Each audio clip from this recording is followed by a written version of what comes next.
Alhamdulillah, wa sallallahu wa sallim ala sayyidina Muhammad wa ala alihi wa sahbihi wa man wala wa ba'd. Mes frères et sœurs, j'espère que vous allez bien. Donc, pour ceux qui suivent un peu mes stories ou pour ceux qui ne suivent pas, ça fait une semaine que je suis venu à Abidjan, dans la capitale économique de la Côte d'Ivoire, venu à la rencontre de mes frères qui sont dans la Da'wa ici, par la permission d'Allah Azzawajal. Depuis que je suis là, j'ai appris beaucoup. Bon, désolé, il pleut. Depuis que je suis là, alhamdoulilah, j'ai énormément appris à travers le travail et l'effort que font nos frères ici en Côte d'Ivoire. J'ai pu rencontrer les frères de Nourdin Jama'a. C'est un groupe de frères qui font Da'wa ici, alhamdoulilah, avec un des frères à leur tête, le frère Ekra. Je vous l'ai présenté la fois dernière. On a pu également visiter les frères de la BAM, la brigade anti-mensonge. C'est un autre groupe de frères qui font les efforts ici à Abidjan, en Côte d'Ivoire et dans l'Afrique en général. Et aujourd'hui, on est avec les précurseurs de ce mouvement ici en Côte d'Ivoire. C'est la DDR, la Da'wa dans la rue.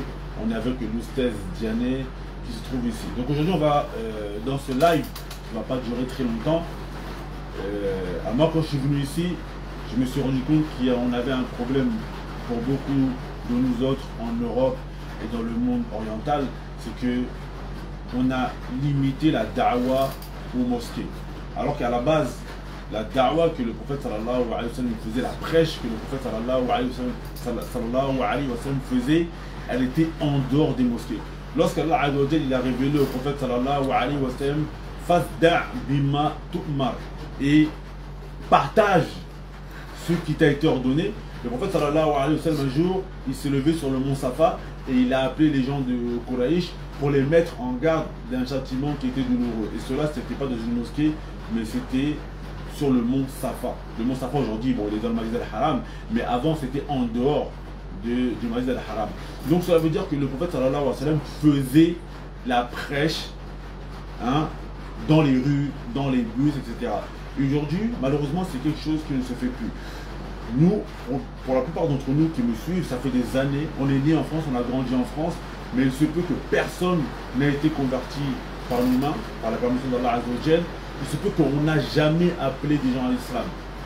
Et ça, au jour du jugement dernier, on va répondre de cela. Parce que chacun d'entre nous, il doit être ambassadeur de cette religion, où on se doit d'appeler. Allah Azzawajal nous dit, dans son livre saint, Allah Azza nous dit dans son livre saint, وَمَنْ أَحْسَنُ قَوْلًا, quelle meilleure parole que celui qui appelle Allah. Donc ça c'est vraiment une obligation pour nous tous. Donc aujourd'hui on est avec le frère Abdallah et le frère de la DDR, Oustaz Diané. Ils vont nous parler de l'importance d'appeler à l'islam. Et là quand je dis d'appeler à l'islam, je parle surtout des non-musulmans. Parce que appeler nos frères et sœurs, on prêche à convaincus.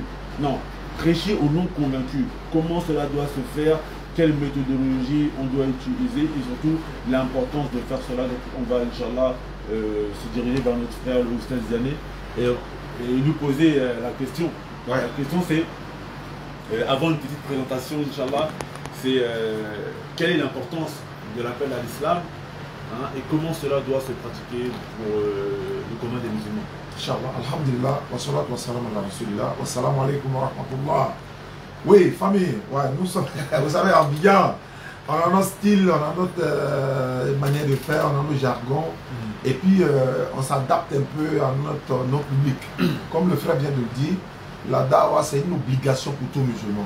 C'est une obligation pour tout musulman, même si tu ne peux pas appeler les gens en masse, tu peux le faire individuellement. Et c'est ce que nous avons compris. On a constaté à un moment donné, depuis longtemps, que l'islam, comme le docteur Abdelmajid le dit, l'islam était pris en otage entre les quatre murs de la mosquée, de nos mosquées. Mais nous trouvons que ce n'est pas bon. Parce que les non-musulmans propagent leur message en dehors de leur lieu de culte. Pourtant, nous, on dit qu'ils n'ont pas la vérité. Ben, ils sont sur le terrain, ils arrivent à amasser des personnes qui viennent à leur religion. Mais attendez, si vous ne nous parlez pas de votre religion, mais ceux qui viendront non seulement nous parler de leur religion, on va les écouter. Mais quand comme vous avez décidé maintenant d'inonder les rues, les réseaux sociaux, vous voyez que les gens se convertissent en masse, parce que nous montrons maintenant le bien fondé de l'islam, les vraies valeurs de l'islam, C'est pas qu'on ne le montrait pas par le passé, mais on avait gardé notre religion de façon jalouse, en fait. Donc, or, il faut la propager. C'est une religion universelle. Nous avons appris du docteur Abdelmadi, nous avons appris du collectif Anifia, nous avons appris des uns et des autres. Parce que le docteur, il le disait comme ça, il dit, nous sommes dans un domaine complémentaire. Vous savez, il y a des questions qui sont posées aux imams qui ne nous sont jamais posées. Il y a des questions qu'on nous pose, on ne pose pas aux imams également. Donc, s'il y a des questions qui nous dépassent, comment on appelle ça, on se souvient des imams. Et c'est à eux maintenant de démontrer ça, d'expliquer en profondeur. Mais nous sommes comme des soldats sur le terrain, sans âme bien sûr. Comme Allah dans le Coran, Surah 16, verset 125, par la sagesse et la bonne exhortation, appelle les gens. Appelle les gens au sentier de ton Seigneur. Je ne peux pas appeler quelqu'un qui est déjà musulman. J'appelle le non-musulman. Donc, alors on n'a pas besoin de dire, appelle celui qui n'est pas musulman. Parce que celui qui est déjà musulman, je lui fais le rappel. Je le rappelle, voilà. Le rappel. Faites le rappel, car le rappel profite aux croyants. Mais l'appel, c'est pour celui qui n'est pas musulman. Et à partir du moment où nous sommes jeunes aujourd'hui, on a cette force-là de parcourir le monde. C'est pour ça que la DDA a organisé cette caravane-là. La caravane qui tourne autour de la cohésion sociale. On a déplacé le docteur Abdelmadi et toute sa délégation, y compris le collectif Anifi, un membre du collectif est parmi nous. Ils sont venus pour la Dawa en Côte d'Ivoire. Pourquoi? Parce que la Côte d'Ivoire est la capitale de l'interreligieux. C'est le docteur qui a mis. C'est moi qui l'ai dit. Ah, c'est Abdellah qui l'a dit. Mais il n'a pas oublié de dire que mais la source, c'est le Congo. On revient au Congo. C'est la source, la base, c'est le Congo. Effectivement, mais on accepte. Parce que voilà, la Côte d'Ivoire, c'est la capitale de l'interreligieux. Et nous sommes en train de construire le siège même de l'interreligieux en Côte d'Ivoire. Inch'Allah, le docteur a fait la pose de la pierre. Et vous pourriez, n'est-ce pas, vous inscrire quand le siège va finir. À travers le monde, le monde sera connecté, quoi, en fait. Tout le monde, on va même donner, Inch'Allah, des plateformes au collectif Anifia, ça c'est le programme du jour. Tous les vendredis, c'est le collectif qui donne des cours. Tous les jeudis, c'est la DDR. Tous les jours, c'est le docteur. C'est tel imam. Il faut un programme. Et le docteur a pris l'exemple du centre du docteur Zakir Naik, en Inde. Il a dit c'est une superficie de près de 300 mètres carrés. C'est même pas grand. Mais la connaissance qui sort dans cet établissement-là, ça n'a qu'un seul qui sait. Merci beaucoup à ceux qui nous suivent à travers le monde. Et voilà, on va donner. On l'appelle le lion. Voilà, ici, il m'appelle le lion. Le lion. Ici, il m'appelle le lion. C'est ça, c'est ça. Ici, ouais, mais il m'appelle le lion, mais plusieurs fois, on a voulu me mettre en cage l'an dernier. Ah, ouais. Plusieurs fois, on a voulu me mettre en cage, mais oui. C'est pas grave, j'ai la clé du zoo. Alhamdulillah, ça fait plaisir. Dis-nous, aujourd'hui, c'est quoi l'importance de prêcher aux non-musulmans en France et dans le monde de manière générale? Bien sûr. D'abord, je remercie Allah subhanahu wa ta'ala. Je remercie de me faire vivre des expériences, parce qu'il y a un proverbe chez nous, il y a un proverbe bantou qui dit que l'expérience de vie est plus riche que même un vieillard. Ouais. Et donc le fait qu'il y a des choses qu'on apprend, on a un islam très théorique, on apprend l'islam des livres, mais il y a un islam qui se vit. Et avec la dawa, là, ça fait combien de temps la dernière qu'on a fait la dawa là, ouais, c'est une dizaine d'années. Hein. Non, mais là, la tournée qu'on a fait là. Ah, la tournée, un mois et demi, bientôt 2 mois. Là, ça fait 1 mois et demi quand même qu'on a tourné dans la Côte d'Ivoire. Et je pense que c'est une expérience riche. Ça nous permet de voir les manquements de la communauté, les choses qu'on n'a pas pu faire. Moi, je m'en souviens, j'étais invité au Mexique. Je suis parti dans certains endroits. Ils ne savaient pas qu'il y avait une religion qui s'appelle l'islam. Ouais. Non, ouais. Ça, c'est chaud quand même. Quoi, ils ne savent pas qu'il y a une religion qui s'appelle l'islam. Ils ne savent pas qu'il y a un prophète qui s'appelle Mohammed. Et ça, c'est problématique. Autant les musulmans sont là. Il y a des musulmans, c'est des mais musulmans. Ils ne font pas d'art. C'est des musulmans qui m'ont invité. Ils ne font pas d'art. Il y avait même des juifs mexicains, tout ça. Mais il y a des. Et c'est pas loin de la ville, hein. C'est-à-dire qu'il y avait Cancun, c'était peut-être à 15 minutes de la ville. Bah, je parlais, ils me disaient, on ne sait pas qu'il y a une religion qui s'appelle comme ça. Au Cap-Vert, c'était la même chose. Ils ne savaient pas qu'il y avait une religion qui s'appelle l'islam. Moi, j'étais au Maroc une fois. Au Maroc, il y avait, tu vois, il y a des migrants subsahariens qui viennent, etc. Il y avait une association là-bas, j'ai des migrants. Il y avait des migrants musulmans. Un jour, je vais pour leur ramener à manger, etc. Il y avait un mercenaire, tu vois, chrétien, qui était en train de leur faire dawa. On leur donnait à manger, mais il leur disait venez tout ça dans notre église, il y avait une église et tout ça au Maroc, etc. Donc les chrétiens, même oui, les chrétiens sont actifs. Dans les arrêts de bus, tu les vois, ils sont là aux arrêts de bus. Ils sont actifs. Et le problème qui se trouve, c'est qu'on est dans une époque où il y a des défis. plein de défis. Ça veut dire que pendant longtemps, on a dit que l'islam c'est le haq, l'islam c'est la vérité. Mais maintenant, on nous met dans le banc des accusés et on doit le prouver. Et le problème qui se passe, c'est qu'avec la mondialisation et toutes ces choses-là, c'est qu'il y a des choses qu'on va dire sur l'islam, ce seront des désinformations. Ce seront des choses qui seront fausses, des intox sur l'islam. Et si en face d'eux, il n'y a personne qui répond, ça c'est très problématique. Parce qu'il faut savoir que la da'wah, elle est obligatoire pour tous les musulmans. Obligatoire. C'est fard ayn. C'est ayn, fard ayn, c'est obligatoire pour tous les musulmans. Maintenant, si un groupe se met pour faire la da'wah, ça devient fard kifaya. Ça veut dire que c'est un groupe. Mais si maintenant personne ne le fait, c'est tout le monde qui a le péché. Et on a regardé ça, on regarde dans le Coran, on a vu, il y a des peuples qui se sont fait châtier pour ça. On a vu ça. Même le fait que on vive avec des non-musulmans et qu'on ne leur parle pas de l'islam, on va rendre compte du jour du jugement dernier. Et ça, c'est quelque chose qui est très problématique et ça doit être réglé. Ça doit être réglé dans le sens qu'on peut perdre des adhérents. Contre moi, il y a une femme, elle a envoyé au collectif, elle a envoyé un mail. Elle a envoyé un mail, elle a dit j'ai des ambiguïtés, je veux telle réponse, je n'endors pas la nuit. Et au fait, on n'avait pas vu sa question. Elle a dit je vous paye. Pour me donner la réponse. Je vous paye pour me donner la réponse, sinon je vais sortir de l'islam. Donc après, quand on lui a répondu, elle a dit j'allais sortir. Alhamdoulilah, vous m'avez répondu, j'allais sortir de l'islam. C'est la da'wah. Et donc l'importance de la da'wah, elle est primordiale. C'est quelque chose que, au fait, si on va, allez, je donne un verset coranique, comme ça on va pas faire plus long. Quand on va dans la sourate 68, verset 48, Allah subhanahu wa ta'ala, il dit quoi? Il dit au prophète sallallahu alayhi wa sallam, patiente sur la sentence de ton Seigneur. Et ne sois pas comme l'homme au poisson. Jonas. C'est-à-dire qu'Allah subhanahu wa ta'ala, il dit au prophète alayhi salatu wa sallam, ne fais pas comme un autre prophète. Je ne sais pas si vous vous rendez compte de ça. C'est-à-dire, Allah qui dit à un prophète, ne fais pas comme un autre prophète. Je ne sais pas si vous vous rendez compte de ça. Et ça, c'est dans la da'wah. Parce que Yunus alayhi salam, il a laissé sa mission. Le seul verset où Allah subhanahu wa ta'ala dit à un prophète de ne pas faire comme un autre prophète, de ne pas agir comme ça, c'est au sujet de la da'wah. C'est le fait de ne pas faire, d'avoir arrêté la da'wah. Ah, je comprends, parce que Yunus fuit la da'wah. Il a arrêté, il a dit, pourquoi il a arrêté. Il a éprouvé avec la baleine et il s'est retrouvé après là. Mais à la base, ce verset, c'est pour dire, et ne sois pas comme l'homme au poisson. Oui, parce qu'il a fui. C'est-à-dire le seul verset où Allah subhanahu wa ta'ala il dit à un prophète de ne pas faire comme un autre prophète, c'est au sujet de la da'wah. Ah ouais, c'est vrai. Donc ça montre l'importance de la chose. Quand Allah subhanahu wa ta'ala il te dit, dans Surat al-Furqan, et quant au peuple de Nour, ils ont démenti les messagers. Comment tu vas expliquer que Allah subhanahu wa ta'ala il dit au peuple de Nour, au sujet du peuple de Nour, ils ont démenti les messagers. Pourtant, c'est nous seuls qui leur avons envoyé. Et Nour, il est avant les autres messagers. Oui.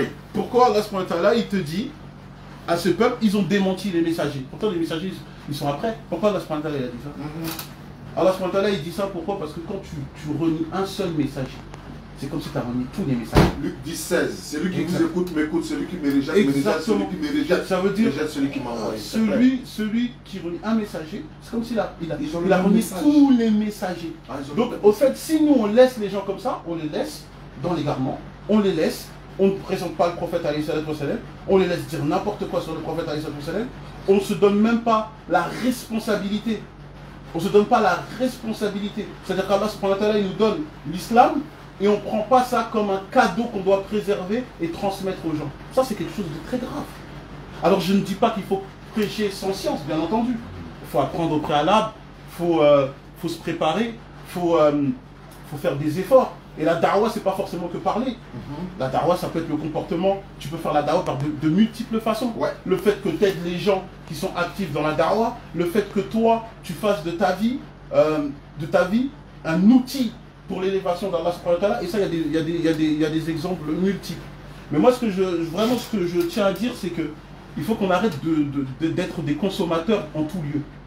Si on est musulman, il y a un ordre et il y a une obligation pour tout musulman. C'est que notre vie, elle doit être pour Allah subhanahu wa ta'ala. Comme Allah il a dit dans la sourate 6 par exemple, verset 162.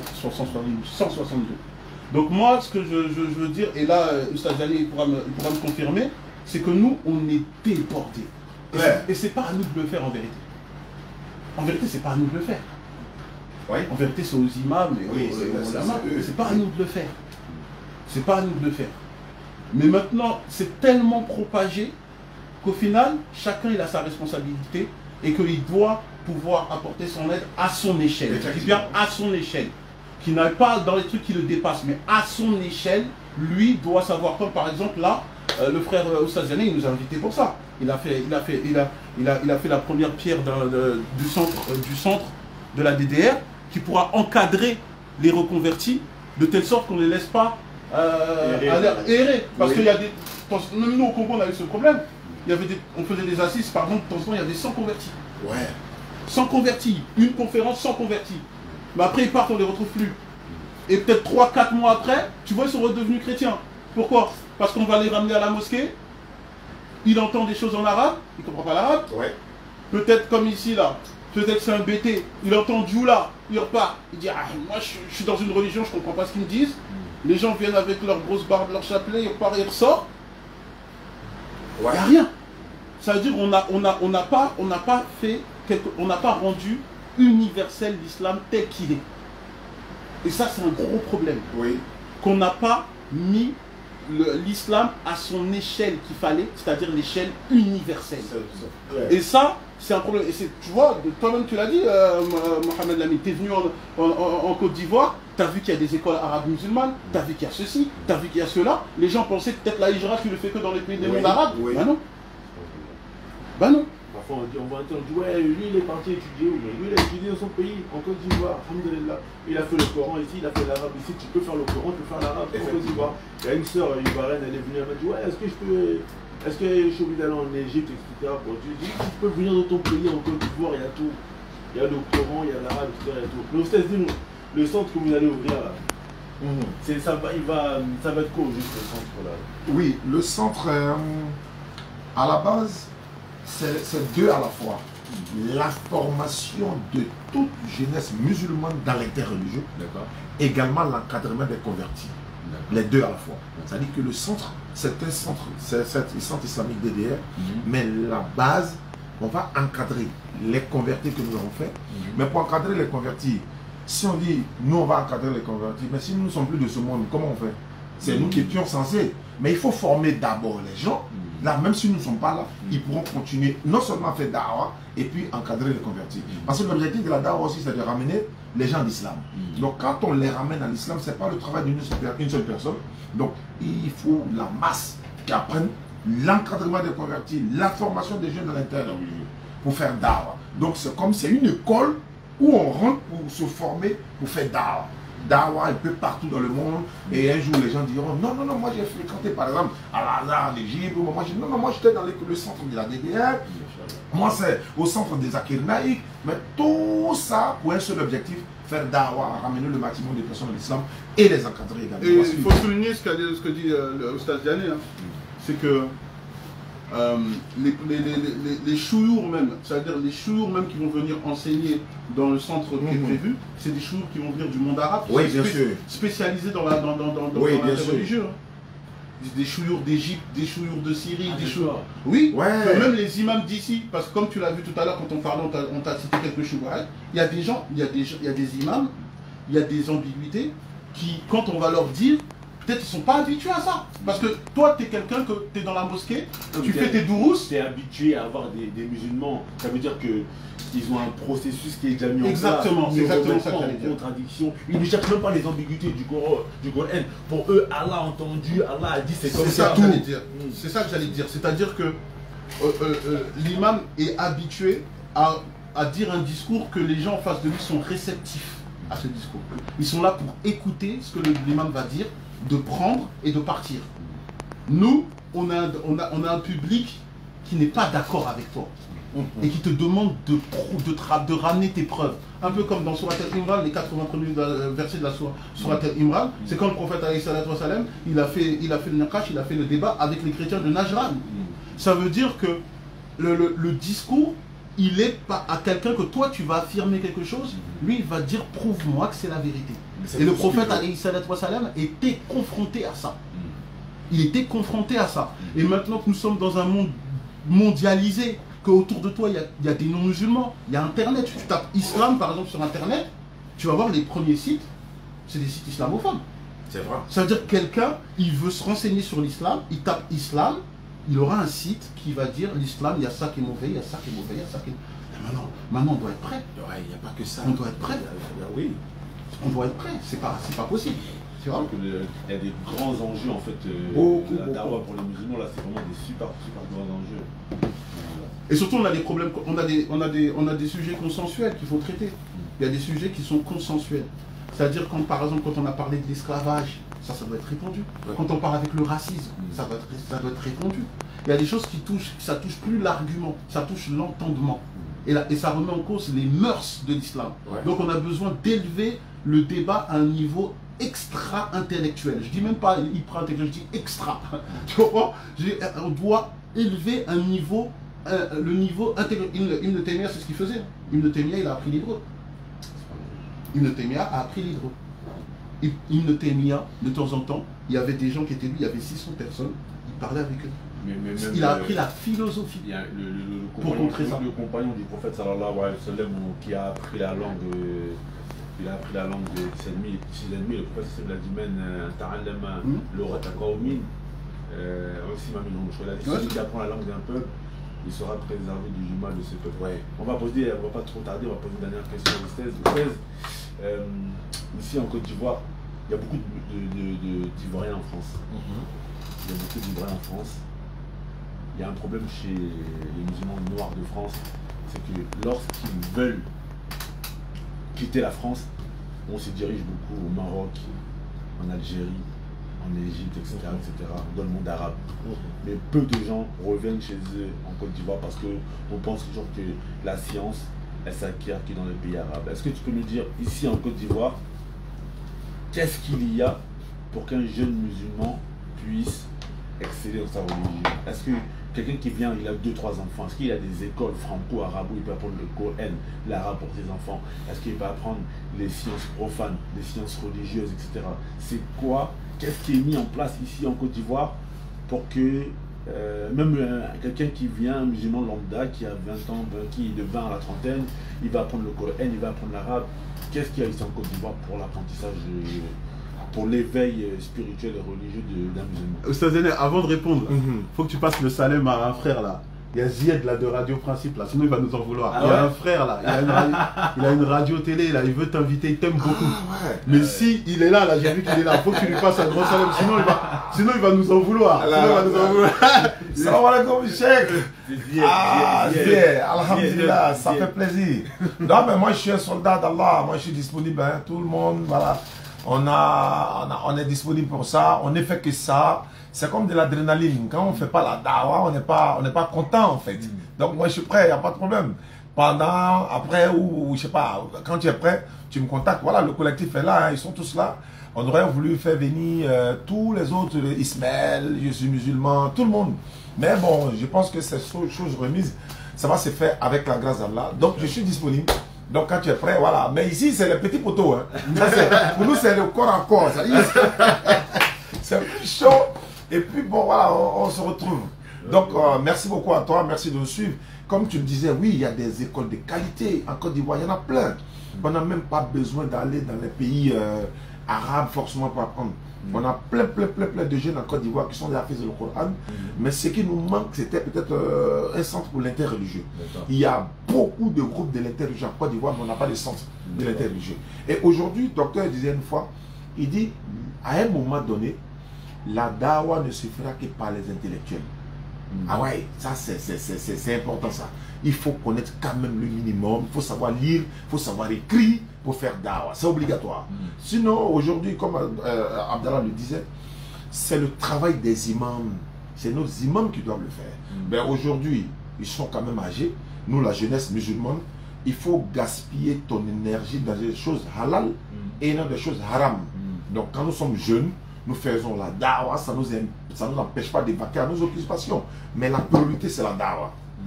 Tu ne fais pas la dawa aux autres, ils te feront la dawa. Regarde en Côte d'Ivoire, rentrer chez les gens, les non-musulmans le faisaient par le passé. Ils ont le courage de venir taper à ta porte pour te dire ouvertement, droit dans les yeux, je suis venu te dire de donner ta vie à Jésus. Il n'a même pas dit tu es dans le faux, ta dignité n'est pas vraie. La seule phrase te prouve que dans tout ce que tu es, c'est faux. Mais il ne te le dit pas. Le fait de dire, je suis venu te dire de donner ta vie à Jésus. Mais je suis musulman. J'ai Allah, j'ai le Coran, j'ai tout. J'ai la Kaaba, tout. Comment? Donc, il me dit automatiquement, il faut jeter tout ça et tu donnes ta vie à Jésus. Donc, tu es là, tu te défends contre quelqu'un qui t'affronte de façon positive, hein. En première position, c'est qu'il a le courage, c'est qu'il en fait, il a une assise, il est basé sur quelque chose, il a une assurance quelque part, parce que c'est lui qui t'affronte premier. Il vient chez toi, il tape ta porte, donne ta vie à Jésus, sinon tu ne seras pas sauvé. Et nous, en réponse, quand on a fait la dawa aujourd'hui, sur 98% des domiciles, en tout cas pour ceux qui nous suivent, c'est très rare de voir maintenant les gens entrer chez les gens pour dire donne ta vie à Jésus. Parce que la plupart des jeunes, ou des mamans, ou des papas, connaissent au moins Jean 17,3, 1 Jean 5,20, Jean 5,24, quoi, à la dawa que nous faisons. Donc, non seulement ça raffermit la foi des musulmans, mais en même temps, ça leur permet de se défendre sans pour autant même nous appeler. Mais tu vas appeler quelqu'un nuit et jour, de te défendre, Le jour où son téléphone sera derrière lui, s'il est dans la tombe, tu vois le jeune comment. Ahmed Didat a dit, j'avais tellement été harcelé par la prédication des chrétiens, je ne pouvais pas fuir, j'étais obligé maintenant d'affronter. C'est-à-dire, il était déjà dos au mur, il ne peut plus aller quelque part, donc il affronte. Il est allé apprendre, il a fait ses recherches, donc maintenant, lui, il est dans la position de la réplique maintenant. Donc c'est lui qui revient maintenant pour pouvoir convertir le maximum de personnes en islam. Aujourd'hui en Côte d'Ivoire, on a des écoles de bonne qualité, de qualité supérieure, d'enseignement haut niveau, mais ça ne suffit pas. Il faut inclure l'interreligieux. C'est pourquoi Abdallah le disait, ceux qui viendront de partout dans le monde, les imams qui ont la grande connaissance, soit de l'interreligieux ou bien encore de l'islam, ils viendront donner leurs cours. Ceux qui veulent apprendre l'interreligieux le feront. Comme nous sommes dans le domaine uniquement de l'interreligieux, nous faisons la promotion de l'interreligieux. C'est vrai, on va parler des autres, mais c'est notre spécialité à nous en fait. Ouais, non, c'est bon.